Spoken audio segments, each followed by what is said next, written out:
Deberes y derechos del copropietario o copropietaria.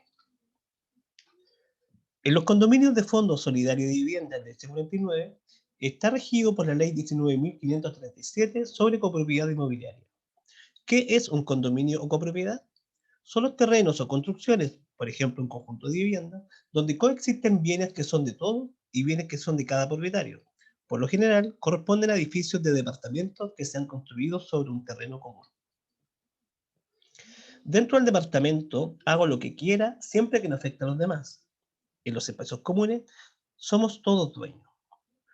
No obstante, hay que hacer la diferencia en que el bien o propietario o copropietario es dueño de su departamento o de su unidad y es dueño en conjunto con sus vecinos de todo el condominio y los espacios comunes, como son los juegos infantiles, áreas verdes, sala multiuso y vialidad interior del condominio y por supuesto también la caja escala o pasillos de cada uno de los que componen el condominio. Dentro de los deberes como copropietario, se indica que todo copropietario tiene el deber de asistir a las reuniones del comité administrativo, informarse o de enviar a algún representante. También respetar las instalaciones comunes, evitando causar daños o desperfectos. Pagar gastos comunes, ¿cierto? Puesto que todos los gastos comunes van para pagar la luz de la caja escala o pasillo, el agua de la sala multiuso, o que se utiliza para el riego de las áreas verdes del condominio, o para el pago de personal, ya sea de aseo o de seguridad del condominio. Solo el comité de administración tendrá la facultad de informar y hacer el cobro de los gastos comunes, aceptar y respetar los acuerdos tomados por la mayoría de los copropietarios.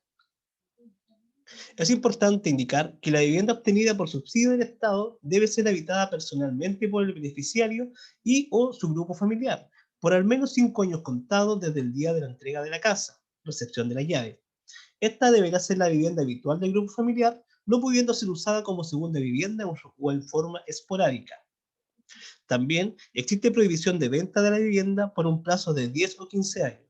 El beneficiario de la vivienda obtenida por subsidio del Estado tendrá prohibición de vender, grabar o realizar algún tipo de contrato de cesión de uso sin previa autorización del SERV. Las prohibiciones de venta serán inscritas en el respectivo registro de la vivienda subsidiada en el conservador de bienes raíces de la ciudad. Con respecto a los derechos y garantías, es importante destacar que existe un derecho a 120 días de postventa posterior a la entrega de los departamentos. De igual manera, la obra gruesa está garantizada por 10 años, las instalaciones por 5 años y las terminaciones de las viviendas por 3 años.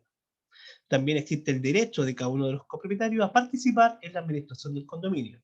De igual manera, tienen derecho de uso y goce a todos los espacios comunes, áreas verdes, sala multiuso, estacionamiento, caja a escala, pasillos, etc. Es importante destacar de igual manera que la infracción por parte del beneficiario de cualquiera de las prohibiciones anteriores dará derecho a servio para exigir la restitución de la totalidad del dinero recibido por medio del subsidio.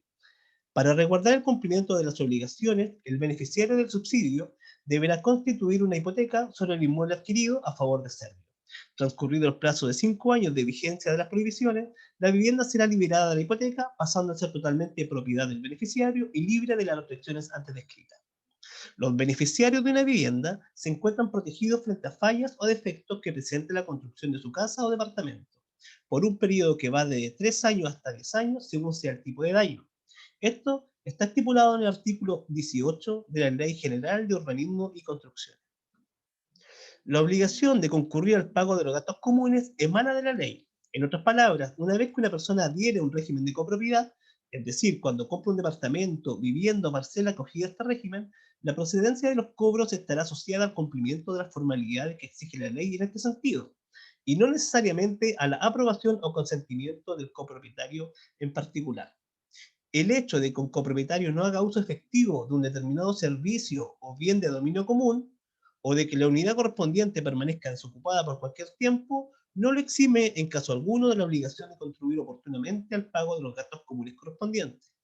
Es importante destacar en este sentido que si un propietario no está habitando habitualmente su vivienda, ya sea por encontrarse fuera de la ciudad, por vacaciones o por trabajo, y su vivienda se encuentra desocupada, esto no lo exime del pago de los gastos comunes mensuales.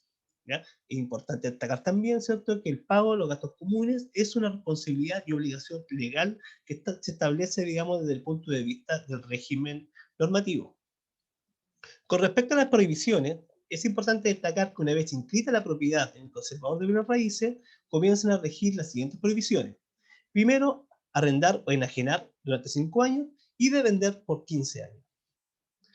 Con respecto a los deberes y prohibiciones para el propietario, existe la prohibición y deber, la obligación, deber de habitar la vivienda por 5 años y la prohibición de gravar, enajenar o ceder el uso o goce de la vivienda por 5 años. Existen excepciones que podrá alzar la prohibición, en este caso a solicitud del beneficiario del subsidio o de sus herederos, por causa justificada o autorizándolo así en el Serviu mediante resolución fundada. Serviu autorizará la venta de la vivienda bajo la condición de que el pago del precio de esa venta se haga al contado, que el dinero recibido se destine a la adquisición de una vivienda económica o de una vivienda que no sea económica, siempre que cumpla con la exigencia del Manual de Calificaciones Técnicas para Viviendas Usadas. ¿Dónde solicitar el alzamiento de las prohibiciones?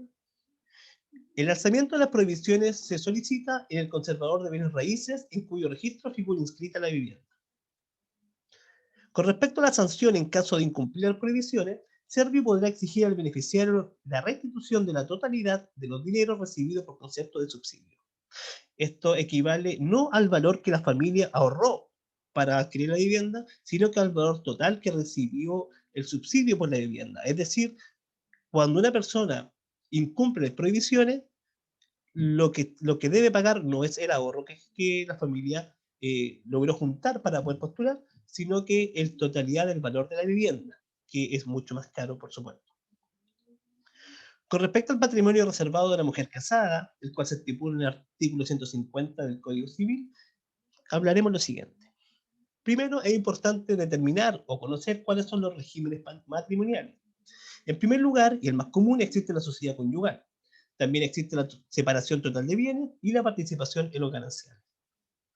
Con respecto a la sociedad conyugal, la regla general indica que el marido administra los bienes, es decir, es el jefe de la sociedad conyugal, salvo algunas excepciones, ¿cierto? Como es el patrimonio reservado de la mujer casada, el cual se rige bajo el artículo 150 del Código Civil.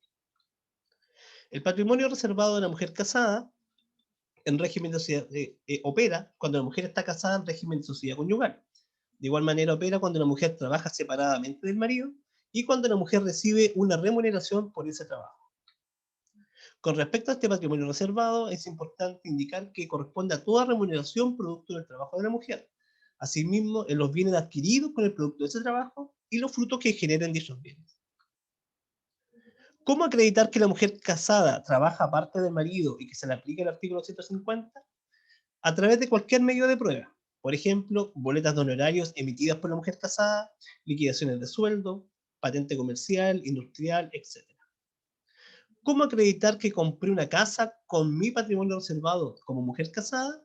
Existen dos maneras de probarlo. Cuando son bienes muebles, quiere decir bienes que, por ejemplo, van en función de poder mejorar la calidad de vida dentro de una vivienda, como pueden ser electrodomésticos, refrigeradores, televisores, cuadros, comedor, living, etcétera, se puede acreditar a través de boletas, factura o estados de cuenta. Y el caso de los bienes inmuebles, solamente indicándolo así en la escritura pública de su propiedad. Los bienes del patrimonio reservado son bienes sociales, pero su administración corresponde a la mujer y se le mira como separada de bienes respecto de su marido. Con respecto a la vivienda social y el patrimonio reservado de la mujer casada, debemos indicar lo siguiente. Las consecuencias de comprar la vivienda social bajo el artículo 150 opera durante la vigencia de la sociedad conyugal. ¿Ya? La vivienda ingresa a la sociedad conyugal y la vivienda es administrada por la mujer, es decir, podrá venderla, arrendarla, gravarla, cederla, etc., sin autorización ni necesidad de comparecencia del marido. Al término de la sociedad conyugal, a través de una concurrencia de una causal de término del matrimonio, vale decir divorcio, nulidad o muerte, o sustitución o cambio de régimen matrimonial. Cuando se termina la sociedad conyugal, cualquier sea el régimen, ¿cierto? O la causa, se originará una comunidad de bienes que está compuesta por bienes propios de cada cónyuge, bienes sociales y el patrimonio reservado de la mujer casada. El residuo tras el retiro de los bienes propios se le denomina gananciales. Si la mujer acepta los gananciales, si la vivienda era el único bien social, pertenecerá por partes iguales a ambos cónyuges. Si hay más bienes aparte de la vivienda, esta, junto con los demás, deberá repartirse en partes iguales entre los cónyuges. Pero si la mujer renuncia a los gananciales, la vivienda pertenecerá exclusivamente a la mujer, pues podrá retirar todos los bienes que corresponden a su patrimonio reservado. En el caso de divorcio, ¿cierto? Entonces, la mujer debe decidir si acepta o renuncia a los gananciales. En el caso que acepta, la propiedad se divide en partes iguales, y en el caso que renuncia a los gananciales, que son los residuos que quedan luego de la liquidación de los bienes, la mujer queda como propietaria absoluta de su vivienda y podrá disponer de ella para futuras ventas o para lo que estime conveniente. En el caso de la muerte de la mujer casada, que opera bajo el régimen el patrimonio reservado de la mujer casada, primero se debe liquidar la sociedad conyugal entre el marido y los herederos de la mujer fallecida. Y segundo, se deben aplicar las reglas de sucesión, es decir, este bien constituye herencia para sus hijos. Por su atención, muchas gracias.